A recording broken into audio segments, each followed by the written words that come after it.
os domingos ministrar. Ao final, nosso querido pastor Gilberto também vai encerrar a celebração de hoje, dando a bênção apostólica. Orem uns pelos outros, é o tema de março. Interceder é um privilégio, mas também uma responsabilidade. Orar uns pelos outros, mas em especial interceder. E eu quero, tanto eu agora pela manhã, quanto o pastor Ézio pela noite, eu quero olhar para o verbo intercessão e de alguma maneira projetar você dentro dessa perspectiva bíblica de responsabilidade enquanto intercessor para o meu casamento, para os meus filhos, para a minha cidade, para os meus vizinhos e para a minha nação.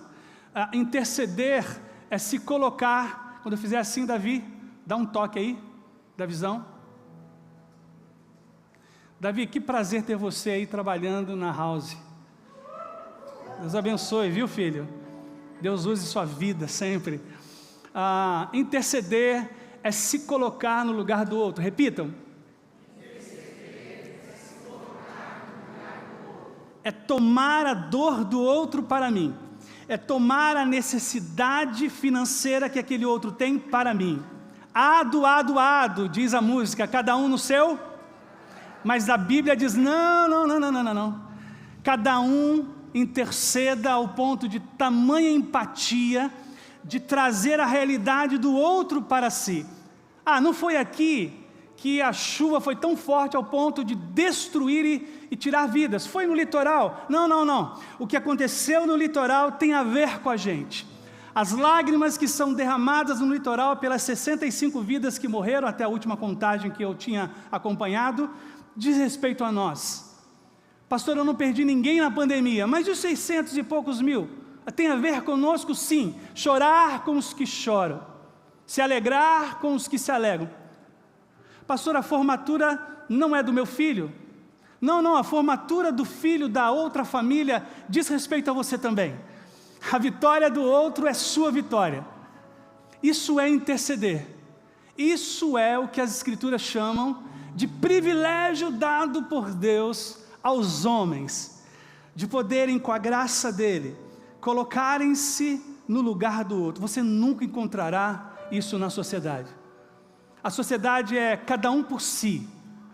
É um tomando pela força o que é de direito do outro. Na sociedade, cuide-se de si mesmo. Nas Escrituras, cuide também do outro. Se importe também com o outro. E esse conceito bíblico de intercessão, ele é especial. Por quê? Dá um clique aí. Esse conceito bíblico de intercessão, ele é importante, porque você vê Deus requerendo de Adão, no Éden, que ele se coloque entre o pecado cometido e Eva. Ao invés disso, ele diz, a culpa é da Eva, Senhor. A única oportunidade que Adão teve, já que Deus o chamou primeiro para uma prestação de contas, era que ele se colocasse no lugar dela. Ao invés disso, ele colocou a culpa sobre ela. Quantos de nós não fazemos isso? Ao invés de intercedermos, trazendo a dor do outro, a gente estende o dedo julgando. Mas é problema do litoral, é problema da Turquia, é aquele povo lá, ao invés de nos colocarmos dizendo, Senhor, tem misericórdia da Turquia. Eu nasci brasileiro, mas Senhor, tem misericórdia, porque o terremoto atingiu aquela população. Ó Senhor, eu não sou turco, sou brasileiro, mas na minha cama, no meu quarto, no secreto e ajoelhado, Senhor, visita a Turquia. O conceito bíblico de intercessão é extraordinário. Noé é erguido por Deus para se colocar entre ele, o Deus com uma ira sobre o pecado da humanidade e a geração corrompida. Noé fica entre a geração que vai ser agora, sofrer agora o dilúvio como condenação e o Deus. E que Deus faz? Deus, ele prorroga a construção da arca por 120 anos, para que essa geração visse através de Noé uma possibilidade de ser salvos também. Aí Deus chama Abraão e coloca Abraão entre ele e Sodoma. E Abraão começa a interceder, Senhor, poupa Sodoma e Gomorra? Claro, vamos conversar, Abraão. Senhor, se houver 50 justos, o Senhor vai destruir Sodoma e Gomorra? É como se Abraão, que não nasceu em Sodoma e Gomorra, mas em Ur dos Caldeus, tomasse agora a realidade de Sodoma para si. E ele está agora entre Sodoma e Gomorra e entre o Deus que está declarando um juízo sobre ela. Senhor, Moisés está cuidando das ovelhas do seu sogro. E Deus o visita e diz: Moisés, fala, Senhor, agora eu te coloco entre o meu poder libertador e o meu povo que está escravo no Egito. Vê? A intercessão é quando a gente toma a frente e representamos alguém diante de Deus. E isso vai se dar em toda a história. É Gideão, é Davi, colocar-se entre Deus e o necessitado, entre o Deus que pode todas as coisas e aqueles que estão em falta com muitas coisas. Colocar-se entre o Deus que tem um juízo e aqueles que estão agora debaixo do juízo de Deus. Intercessão. Intercessão tem a ver com isso. Um grande homem chamado John Knox, um escocês, ele tem uma frase que é sensacional. John Knox nasceu e viveu ali perto do tempo da Reforma Protestante. E na Escócia ele disse: Senhor, dá-me a Escócia, eu morro por ela. A frase emblemática de John Knox vazou e, se tivesse internet eu ia falar, viralizou. E aos 4 cantos começaram a se lembrar de um homem que se colocou entre Deus e a sua própria nação. Deus, dê-me a Escócia para ti. Ele queria que Deus o usasse como evangelizador. Ou eu morro por ela, Senhor. A rainha Maria Stuart da Escócia disse: eu temo mais os joelhos de John Knox do que a marcha de todos os exércitos da Inglaterra. Porque quando ele orava, diziam, era perceptível que o céu descia.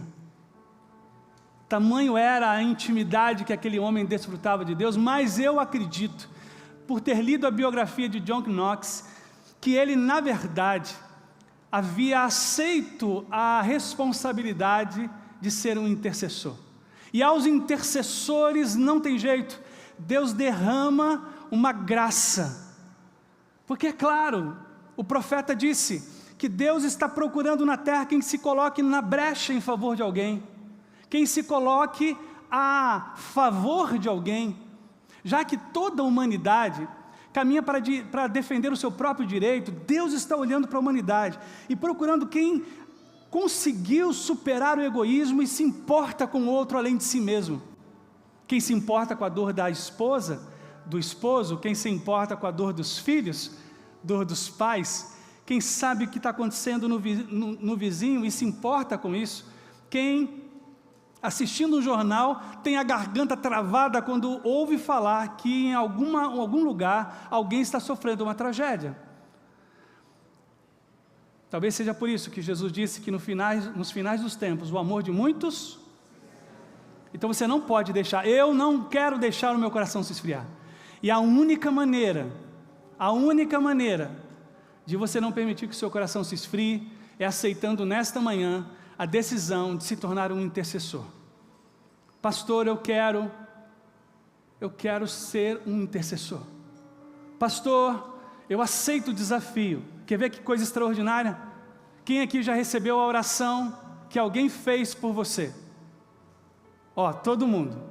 Mantenha a mão levantada. Eu quero que você olhe, olha que gostoso. Olhe para o lado, veja quantas mãos. Agora pode abaixar. Agora, está preparado? Lá vem o pastor Marcos. Quem aqui já orou por alguém? Isso. Caminhão de intercessores aqui nessa manhã. Agora, então pastor, já recebi uma oração e foi tão importante alguém dizer, orei por você. Como é que foi lá a entrevista? Não deu certo, mas eu estava orando por você. Como é que foi a cirurgia? a cirurgia foi tudo bem. Eu estava orando por você. Como é gostoso receber uma oração. Como é bom saber que não estamos sós, que tem alguém que está olhando por nós, junto ao trono da graça de Deus, pedindo a intervenção dele. Mas como é bom a gente também orar, a gente também clamar, nós trazermos para a nossa própria vida uma realidade que não é nossa, é do outro. É sobre isso que eu quero conversar com vocês em Neemias, capítulo 1, versículos de 1 a 11. Lá no Antigo Testamento, um dos maiores líderes que Israel conheceu. Até hoje Neemias é estudado. Até hoje seus princípios e conceitos de liderança são analisados por nós, pastores, no curso de bacharel em teologia. Em Jerusalém dizem que há um canteiro, espero um dia conhecer, se Deus quiser, um canteiro onde tem árvores plantadas em homenagem a determinadas pessoas que para Israel foram muito significativas. Existe uma árvore plantada com uma plaquinha escrita em gratidão a Neemias, por causa do que ele fez no capítulo 1, que a gente vai agora compartilhar. Diz assim Neemias 1, estas são as memórias, pastor Márcio já falou sobre memórias, estas são as memórias de Neemias, filho de Acalias, como se fosse um diário escrito por Neemias. No mês de Quisleu, no 20º ano do reinado do rei Artaxerxes. Esse Artaxerxes aqui, ele vai aparecer também para Esther. Você que assistiu 300, é sobre esse Xerxes aqui que as escrituras estão falando. Eu estava na fortaleza de Suzã. Anani, um de meus irmãos, veio me visitar com alguns homens que haviam chegado de Judá. Perguntei-lhes a respeito dos judeus que haviam regressado do cativeiro e da situação em Jerusalém. E eles responderam, as coisas não vão bem para os que regressaram à província de Judá. Eles estão passando por dificuldades e humilhações. O muro de Jerusalém foi derrubado e suas portas foram destruídas pelo fogo. Quando ouvi isso, sentei-me e chorei. Durante alguns dias lamentei, jejuei e orei ao Deus dos céus. E então disse, ele vai então compartilhar uma de suas orações. Ó Senhor, Deus dos céus, Deus grande e temível, que guardas tua aliança de amor leal para com os que te amam e obedecem a teus mandamentos. Ouve minha oração, olha do alto e vê que oro noite e dia por teu povo Israel. Confesso que temos pecado contra ti. Sim, minha própria família e eu temos pecado. Temos pecado terrivelmente contra ti. Não temos obedecido a teus mandamentos, decretos e estatutos que nos deste por meio de teu servo Moisés. Por favor, lembra-te do que disseste a teu servo Moisés. Se forem infiéis a mim, eu os dispersarei entre as nações. Mas se voltarem para mim e obedecerem a meus mandamentos e viverem de acordo com eles, então mesmo que estejam exilados nos confins da terra, eu os reunirei e os trarei de volta ao lugar que escolhi para estabelecer meu nome. O povo que tu resgataste com teu grande poder e com tua forte mão é teu servo. Ó Senhor, por favor, ouve a oração deste teu servo, ouve as orações de teus servos que se agradam te honrar. Peço que me concedas êxito hoje e que o rei me seja favorável. Nesse tempo, eu era copeiro do rei. Pai, muito obrigado por essa igreja. Obrigado, Deus, pela atenção que eles sempre entregam à tua palavra dominicalmente. Obrigado, Deus, porque a tua palavra, ela é fonte inesgotável para transformar as nossas vidas e nos aproximar mais de ti. Ó Pai querido, por teu Espírito, permita agora, Deus, que nossas mentes e corações sejam iluminados e compreendamos a tua palavra para praticá-la para a tua glória, em nome de Jesus. Amém. Amém. É muito provável que Neemias tenha nascido dentro de um período reconhecido na história bíblica como cativeiro babilônico. Israel é invadida por um imperador chamado Nabucodonosor. O Império Babilônico naquela época era a potência mundial de toda a terra, e invadem Jerusalém e deixam alguns idosos e algumas crianças muito pequenas para trás e algumas mulheres doentes, e levam todos os demais para a Babilônia. Então, durante 70 anos, que foi o período do cativeiro, a Bíblia fala de 2 cativeiros, o egípcio, 430 anos, e o babilônico, 70 anos. É provável que Neemias tenha nascido escravo, não tenha sido levado livre e se tornado escravo na Babilônia. E lá, segundo o registro que nós temos, ele ocupa uma função muito importante na Babilônia, que é de tamanha responsabilidade. Como o imperador era sempre muito perseguido por outras nações para tomarem o seu lugar, ou do próprio império, ele tinha alguém que experimentava a bebida para ele antes, para ver se não havia sido envenenada. Essa era a função de Neemias. Então, em toda a refeição, lá estava Neemias ao lado. Imagina, você não trataria esse homem bem? Onde aquele que vai experimentar a sua bebida vai dormir? Como será o quarto daquele que experimenta a sua bebida?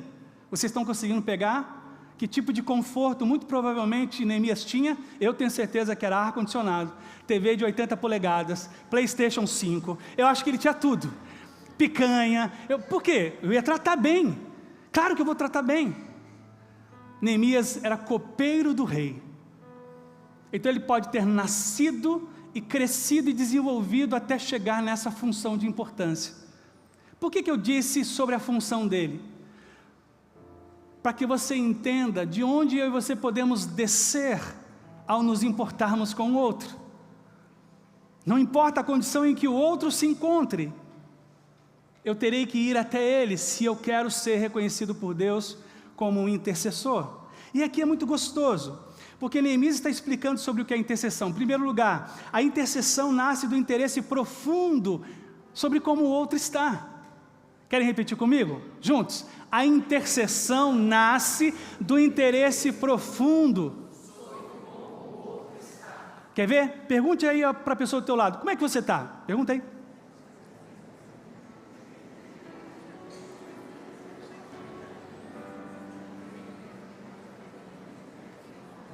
Acabou o sermão, né? Que aí o irmão fala assim, deixa eu explicar.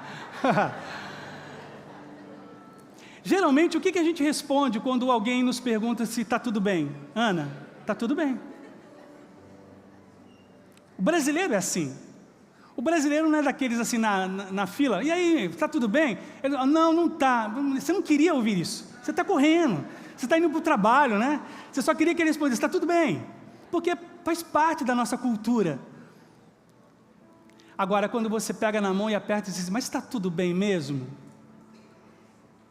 Você olha nos olhos e fala assim, mas está tudo bem?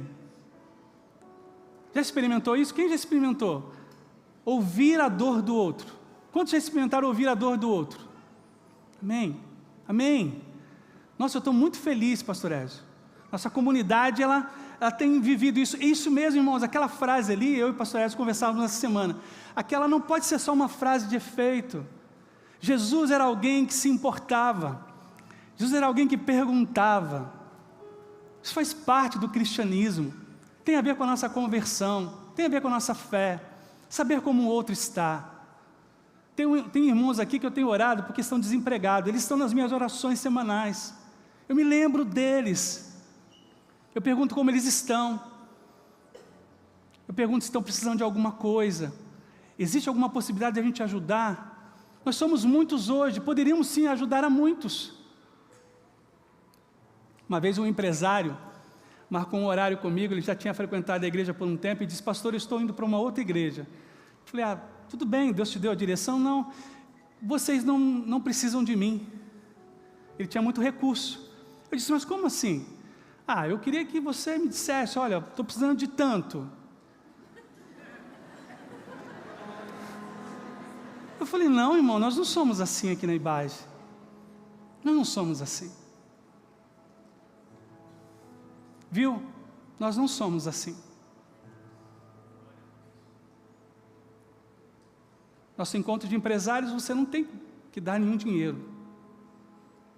Agora, se eu tenho recurso, e posso ajudar, e estou percebendo um movimento, não espere, se ofereça, porque esse é o intercessor. O intercessor é assim, o intercessor se apresenta, o intercessor se oferece. Então tem alguém visitando a Babilônia, e alguém chegando de Jerusalém, ele se interessa. Escuta, de onde vem essa caravana aí? Pergunta Neemias. Estão vindo de Jerusalém. Espera aí, Jerusalém é onde os meus antepassados viviam. Aí ele vai até Anani e diz, como é que estão lá? Neemias, está muito ruim, estão morrendo de fome, enfermidade. Aquilo entra como uma flecha no coração de Neemias. Ouse perguntar, e um intercessor nascerá. Ouse perguntar sobre como está o outro.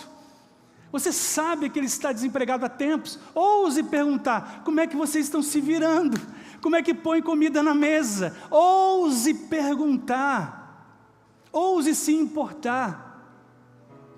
Todos os projetos da IBAGE, missiológicos, nasceram de uma pergunta.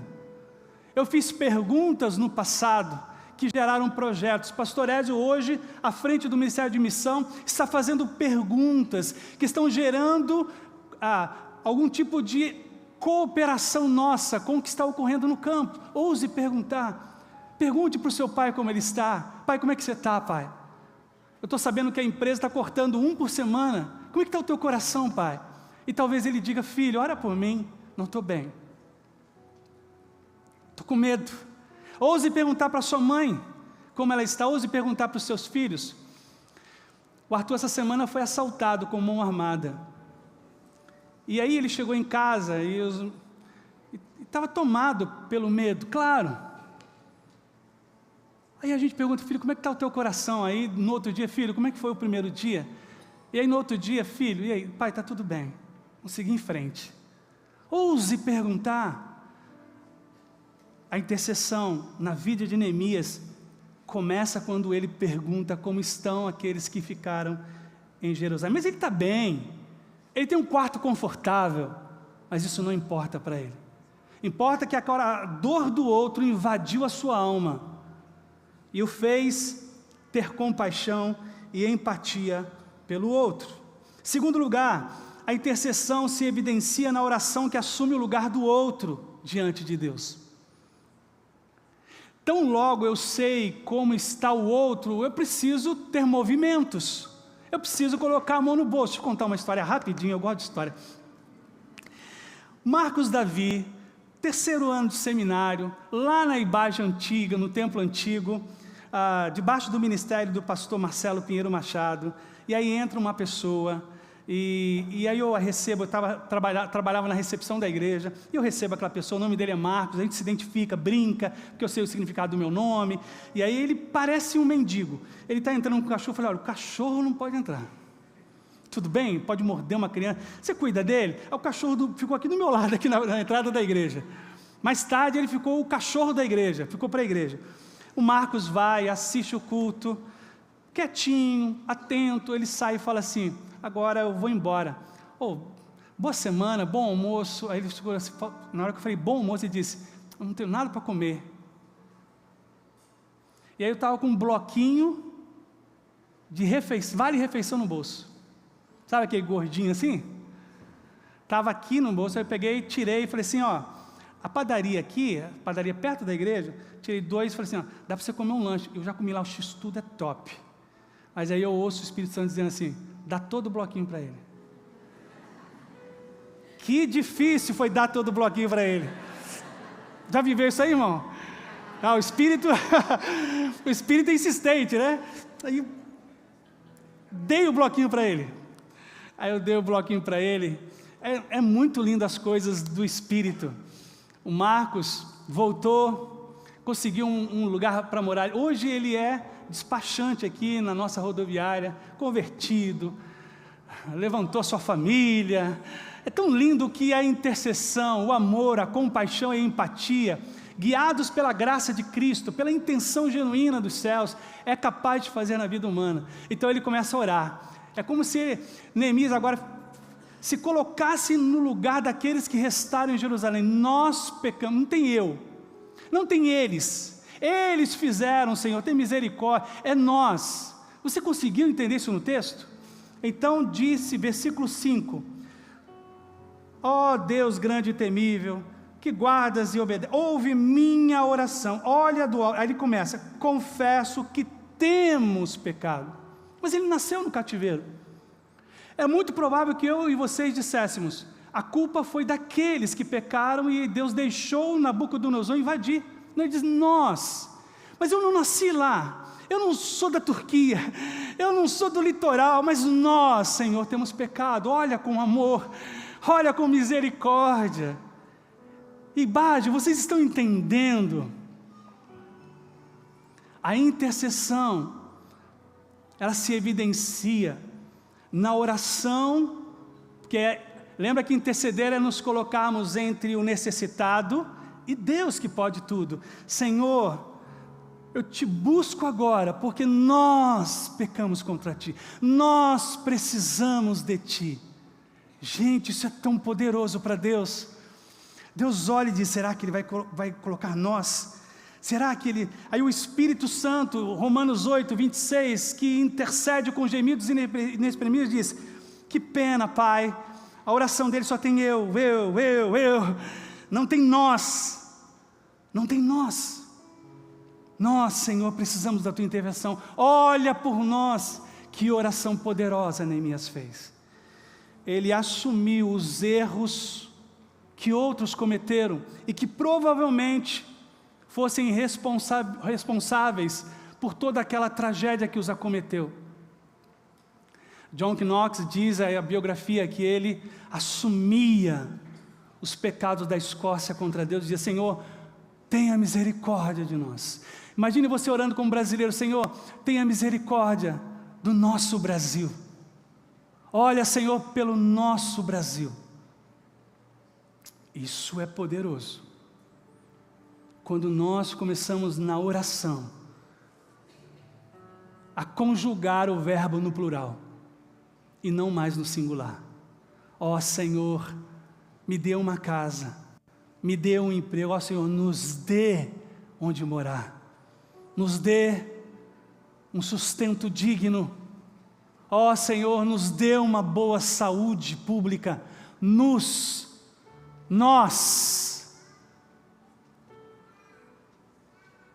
Há um poder escondido na conjugação do verbo no plural. Terceiro e último lugar, a intercessão. Não é quarto, mas é terceiro. Senão, pastor, não faltou, acho que tem algum erro aqui mesmo. A intercessão sempre nos provocará a ser parte da solução para o problema que apresentamos a Deus. Querem ler comigo? Juntos. A intercessão sempre nos provocará a ser parte da solução. Então está Neemias, no coração dele sincero, trazendo para si todo o caos que se estabeleceu sobre a nação de Israel, ainda que ele não seja diretamente responsável pelo que os seus pais fizeram e que desonrou a Deus, causando a invasão babilônica. Mas aí ele diz, Senhor, e me use, usa a minha vida. Senhor, como eu posso ajudar? Eu não tenho recurso.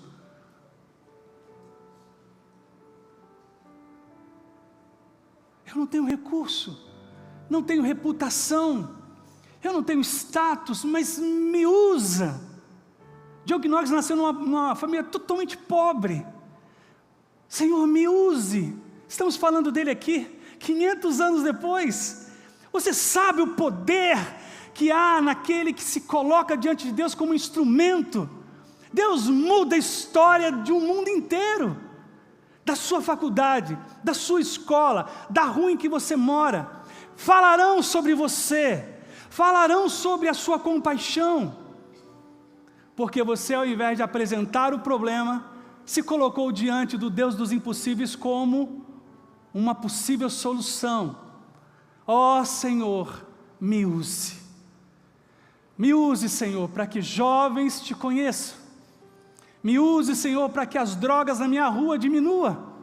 Me use, Senhor, para que ninguém que eu conheça não tenha acesso a uma escola pública, não tenha acesso a um conhecimento do alfabetismo. Me use, Senhor, para que alguém que não tenha o que comer, tenha o que comer. Senhor, me ajuda para mudar a realidade de alguém bem estampado, difícil diante de mim. E aí é extraordinário, Ibage, o que vai acontecer. Porque enquanto ele ora, o Espírito sopra no coração dele. E aí, você quer voltar para Jerusalém? Você quer lá colocar a mão na massa? Você quer ajudar a erguer os muros? E aquilo vai tomando o coração dele. Vai tomando. Eu estudava na 8ª série, no colégio João 23, em Volta Redonda.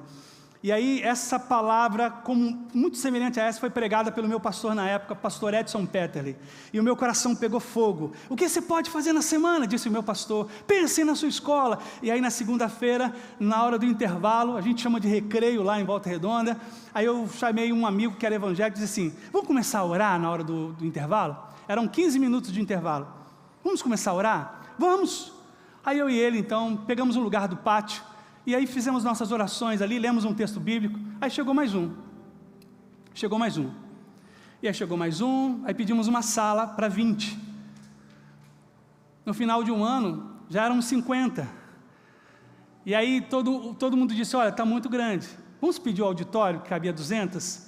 Até o meu fim do meu curso, a gente já era mais de 300 reunindo em 15 minutos. Tudo que a gente precisa nessa manhã é dizer para Deus: Senhor, me use, me use, me use, Senhor. E o Deus que pode todas as coisas vai dizer para você: é só o que eu estava esperando ouvir, vou te usar agora. Porque se tem algo que acessa o reino espiritual, é a nossa liberalidade. Gideão fala: Senhor, vai na tua força e livra Israel dos midianitas. Davi: sim, Senhor, se de fato eu sou o teu bom pastor e nada terá falta, erga-se e defenda Israel diante dos amalequitas. Abraão: diga, Senhor, sai da tua terra e da tua parentela, e eu te mostrarei uma terra boa, e formarei em você, Abraão, uma nação. Moisés: diga, Senhor, volte ao Egito, de onde você fugiu, e liberte a minha nação de Israel. Noé: diga, Senhor, vou precisar de você para construir uma grande arca, para salvar as pessoas que se achegarem a mim. Me usa, Senhor. Pedro: diga, Jesus, eu vou te tornar um pescador de homens. Ele está dizendo para vocês agora muitas coisas, porque eu sei, nós pastores, quando pregamos, nós sabemos que enquanto estamos falando uma coisa que parece não ter nada a ver, Deus está sussurrando nos nossos ouvidos, comunicando ao coração muitos projetos, muitas iniciativas. Ouça agora, ouça o que Deus está falando dentro de você. E eu vou para a minha conclusão. O maior intercessor de todos. Dá um clique para mim, Davi. O filho, como foi pregado aqui nesta manhã pelo pastor Márcio, ele se coloca entre o pai e suas ovelhas. Pai, eu vim para salvá-las. Então, filho, chegou o momento da dor, da cruz. Pai, faz a tua vontade em mim. E Isaías 53, versículos 10, diz que ao pai agradou moer o filho, porque da morte do seu filho e do sofrimento dele, salvação atingiu milhões ao longo da história. O intercessor, muitas vezes, ele não oferece apenas o seu recurso, ele não oferece apenas a sua reputação, como Neemias, para voltar a Jerusalém e erguer os muros novamente, e junto com Zorobabel e Ageu erguerem o templo, e restaurarem o culto, e erguerem a nação novamente. Não foi só isso, ofereceram suas vidas ao único que é digno de receber todo louvor. Nós agora, nessa manhã, nos ergueremos em pé, para dizer a Ele: Senhor, conte comigo a partir da minha casa como intercessor para ela, para a rua, para a cidade onde eu moro, para a empresa. Façam isso agora. Vamos nos erguer e vamos cantar ao único,